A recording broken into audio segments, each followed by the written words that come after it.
And now we move to the Novo-Pavlovsk and Gulyaipol front direction. Let's be honest, this is another sacred goal for Putin and his entire entourage. Accordingly, the situation here is also extremely tense. Today on the Novo-Pavlovsk direction, our soldiers repelled 5 enemy attacks near Constantinople and Skudnoye. One battle is still ongoing. In the Gulyaipol direction, the invaders carried out airstrikes on Voskresenka, Zelenoye Pol, Novopole, Malinovka, and Gulyaipol. Ukrainian aviation continues to destroy the invaders. In just a minute, we will show you unique footage. A MiG-29 strikes the enemy with 2 hammer bombs on the Pokrovsk direction of the front. Meanwhile, the Russians abandoned their own on the battlefield. There have been increasing cases where Russian conscripts simply refuse to evacuate their own wounded from the battlefield. We will also demonstrate this to you soon. But there is also troubling news. Russia is preparing a new massive offensive against Ukraine. Representatives of the legendary 3rd Assault Brigade say directly this could happen as early as April. However, the Center for Countering Disinformation names May as the date for the possible start of a Russian offensive. Which regions of Ukraine are under special attention? We delve into this in our report. Ukrainian aviation is lighting up in the literal sense of the word. This video contains exclusive footage from the front line. A MiG-29 carries out airstrikes with 2 AASM hammer bombs on a house with Russian occupiers in the village of Zaporizhzhia in the Pokrovsky direction. Nevertheless, the enemy does not cease attempts to find weak spots on the front and advance. There is an increase in the activity of Russian troops on the front. They are intensifying strikes on key directions, preparing for a potential large-scale offensive. New tactics are creating new challenges for the Russians. As discovered by the partisans of the Atesh movement in the Zaporizhzhia region, the Russians are increasingly using small group tactics without the use of equipment.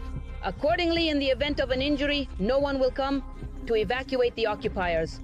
Their further fate, either to remain dying under the open sky, sun, or to be captured by our soldiers. They are once again beginning to feel an acute shortage of personnel. Therefore, the tactic of small groups is being employed. There, infiltration is happening. Groups of 2, 3, 5, up to 10 people are moving in sections. The equipment is heavy.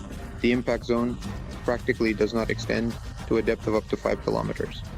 And if it does approach, it's something they clearly don't mind losing. Most often, the Russians first send small infantry groups forward. Then the occupiers look for cover to gather strength. Ukrainian aerial reconnaissance detects such attempts, and the operators of the UAV group Spartan eliminate the Russians using various types of drones. Even though the Russians are dying like flies, they do not stop coming to Ukraine. Ukrainian military reports that for April and May of this year, Russian forces are preparing a new offensive on the Kharkiv and Sumy regions.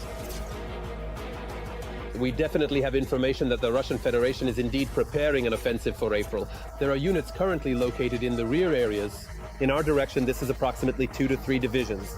They have reserves, they are well staffed with personnel, and have been on training grounds for over a month preparing for their future actions. There are attempts to break through on ATVs or motorcycles, but our FPV operators handle them quite confidently and quickly. For now, it is more a tactic of intimidation and terrorizing the civilian population. Yesterday's shelling of Kharkiv, the shelling of Zaporizhzhia, the shelling of peaceful cities, a typical treacherous situation for the Russian army and for Russia as a whole. Another typical tactic of the Kremlin dictator is to mobilize as many people as possible to then send them to the front. This is what he has been doing in recent days. Take a person off the street and throw them into a training camp. In a month, he will more or less learn to dig in, shoot, move in a dispersed formation, camouflage, and distinguish a grenade from an anti-tank mine. In principle, this is quite enough for a short offensive. The key point in all of this is that the offensives by the occupying army are indeed short, but the casualties from all of this are too high.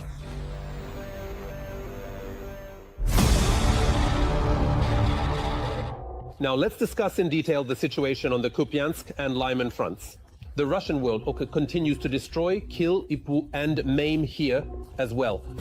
On the Kupyansk front, the enemy launched an assault on our defenders' positions. near Zaporizhzhia once today. On the Lyman front, the invading army attacked 13 times near Nadia and towards Novo-Platonovka, Novo-Mikhailivka, Kharkiv, Red Kodub, and Novo. 6 clashes are still ongoing. The entrance to an entire building was destroyed. People were burned alive. Recently, the Russians have been relentlessly pounding Ukrainian Kharkiv. Almost every time after the attacks, there are massive destructions in the city, with casualties and many injured. Unfortunately, this also happened on the evening of April 3rd. Details about another brutal attack by the occupiers can be seen in the report from our colleagues at the television news service. People say the explosions occurred one after another without pauses. The blast wave blew out windows in apartments and shattered glass. About 3 of them flew over, but then they reached here and went in different directions, one there, and like a ball, it hit this house. One of the drones simply hit an apartment in a high-rise building. A fire broke out there. According to law enforcement, a couple with a child lived on the second floor, and a man lived on the first. Rescuers searched for their bodies almost all night. They were severely damaged. Already from under the rubble. The bodies have already been retrieved from under the rubble of the destroyed house. The charred bodies of the deceased. 4 people died. According to preliminary data, these are 2 men, a woman, and a child. The impact was likely on the second floor. The engine of the Shahed was found next to one of the walls. To confirm the identity of the deceased, DNA samples have already been taken from relatives. Identification is currently ongoing.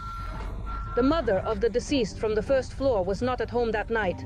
Since early morning, she tried to call her son, but when she saw what happened to the apartment, she realized her son was gone. I still don't know what happened to my son. Our apartment was completely burned out, and none of the neighbors know where he is or what happened to him. Among those taken to the hospital, he is not there.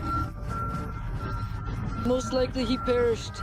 2 more drones hit a 4-story building nearby. Windows were blown out in neighboring houses as well.